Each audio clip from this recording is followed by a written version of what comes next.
So how do you know about your Google account password? Let me explain it, and if you're new here on Foxtecc, subscribe so you never miss anything important. So the first option is to have a password saving app, and if you use one, it's possible that you also have the Google account password saved in there. I'm talking about apps like the 1Password.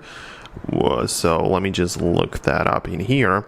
And this kind of app is like a passwords manager where you can save the password over multiple different places. For example, you can see of Amazon, or it's like a safe and a secure app where you can store passwords for multiple different services. And if you're using something like this, check it out and see if you don't have it saved for the Google, right? Obviously, there are more apps which can get the same job done, and there are more services with the same purpose, but you can definitely give it a try. Or even if you have, for example, an iPhone, right, like I do in here, there is also the Apple Passwords app, which is dedicated for this purpose only. And in there, you can as well browse your passwords and saved stuff. And you can, for example, find the actual one saved for Gmail, like I can in my case, right? So as you can tell, using another device where the password is saved is also a good way to kind of get back to your securely stored password of the Google account.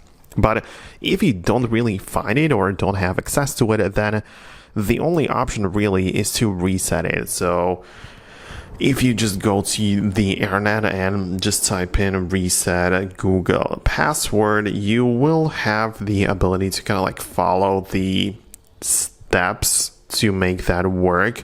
You want to essentially make sure you have some recovery info added into your account, but you can see that we can kind of say that we forgot the password. Let me just show it to you again. If you go, for example, literally to Google, and if you're not signed in with your account, or if you just click on add a new account, you will have the ability to just try to sign in with one where you don't remember the password, right? So you can see that you, for example, forgot email, but even if you find it, right, you will have the ability to ask it to reset the password. Yeah, you get my point. You get to the page where you are signing in, but you're going to click on the little button which says forgot a password, and it's going to guide you through the reset and the setup process, which will basically give you access to your account back, but only with some another backup option. For example, your phone number or another backup email or something else